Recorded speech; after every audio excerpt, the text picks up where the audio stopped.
நம்ம கொடுக்கிறது நிலத்தில் விதைக்கிற விதைக்கு சமானம் என்று பைபிளில் ஆண்டவர் எழுதி கொடுத்திருக்கிறார். நீ எவ்வளவு விதைக்கிறியோ அந்த அளவுக்கு தான் அறுவடை.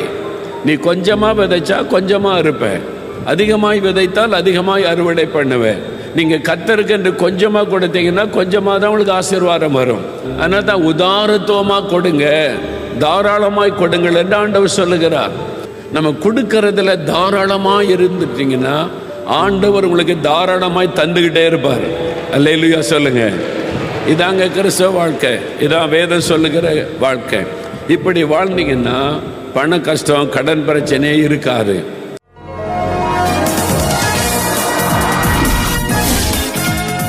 ஆண்டவர் சொல்றார், என்னை நோக்கி கூப்பிடு, நான் உனக்கு பதில் தருவேன். தம்மை நோக்கி கூப்பிட்ட பிள்ளைகளை தேவன் ஆசீர்வதிப்பார்.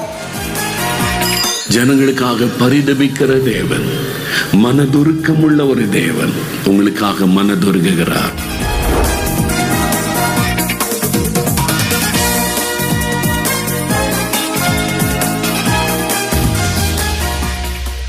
பிரியமானவர்களே, ஆண்டவராகிய இயேசு கிறிஸ்துவின் இனிதான நாமத்தில் உங்கள் யாவரையும் இந்த தீச்சரவாளன் என்ற இந்த நிகழ்ச்சிக்கு அன்புடன் வாழ்த்தி வரவேற்கிறோம்.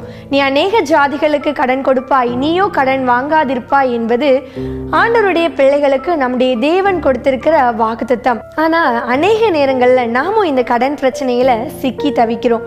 பிறரிடமிருந்து கடன் வாங்குகிறவர்களாகவே நம்ம இருந்து விடுகிறோம். பிறருக்கு கொடுக்கும் அளவுக்கு நம்மளுடைய நிலையும் உயர்வும் நம்மளுடைய வாழ்வில் ஒரு எட்டாக்கனியாக தான் இருக்குது. முதலாவது, நம்மளுடைய கடன் பிரச்சனை மாற வேண்டுமானால் நாம் மற்றவர்களுக்கு கொடுக்க வேண்டும். நாம் பிறருக்கு கொடுக்கும் போது நிச்சயமா ஆண்டவர் நம்மளுடைய வாழ்க்கையில் காணப்படுகிற கடன் பிரச்சனைகள் எல்லாவற்றையும் மாற்றி பிறருக்கு ஆசீர்வாதமா நம்மளை மாற்ற அவர் வல்லவராயிருக்கிறார். இப்போதும் சகோதரர் மோகன் சி லாசஸ் அவர்கள் தேவ செய்தி அளித்து உங்களது கடன் பிரச்சனை மாற சிறப்பு ஜெபம் ஏறெடுப்பார்கள். உபாகமம் 28:12 வாசிங்க.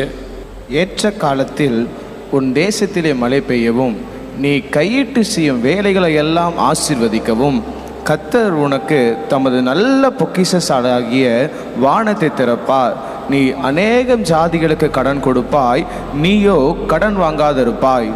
நீ கடன் கொடுப்பாய், நீயோ கடன் வாங்காதிருப்பாய். இது ஒரு கட்டளை இல்லை. நீ கடன் வாங்கக்கூடாது அப்படின்னு கட்டளையாக ஆண்டவர் சொல்லவில்லை.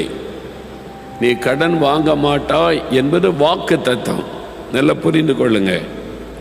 ஆண்டவர் நீ கடனை வாங்கக்கூடாது என்று ஆண்டவர் கட்டளையாய் சொல்லாதபடி நீ கடன் வாங்க வேண்டியதை வராதுப்பா, நான் ஆசீர்வதிக்கிறேன், நீ கடன் கொடுக்கிற ஆளாக இருப்ப, அது ஒரு ஆசீர்வாதம், வாக்கு தத்தம். இந்த வாக்கு தத்தத்தை நம்ம சுதந்திரித்து கொள்ளணும், விசுவாசிக்கணும். சரி, கடன் பிரச்சனை அகப்பட்டு கொண்டோம், இப்போ என்ன பண்ணுறது? தப்பு தெரிஞ்சிட்டு இப்போ என்ன செய்கிறது? ஆண்டவர் விடுதலை தருவார், கடன் பிரச்சனையிலிருந்து விடுதலை தருவார் என்று விசுவாசிக்கணும்.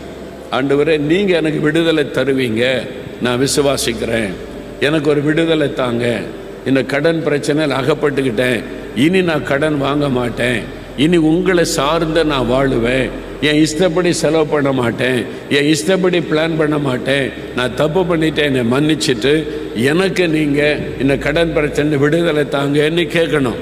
தவறை உணர்ந்த மனம் திரும்பி இப்போ கர்த்தரை விசுவாசிக்கணும். அதான் வாக்கு தத்தம். உபாகமம் 28:12 வாக்கு தத்தம். நீயோ கடன் வாங்குவதில்லை, அநேக ஜாதிகளை கடன் கொடுப்பாய். ஆண்டவரே, நீங்கள் வாக்கு கொடுத்துருக்கிறீங்க, நீங்கள் இந்த கடனை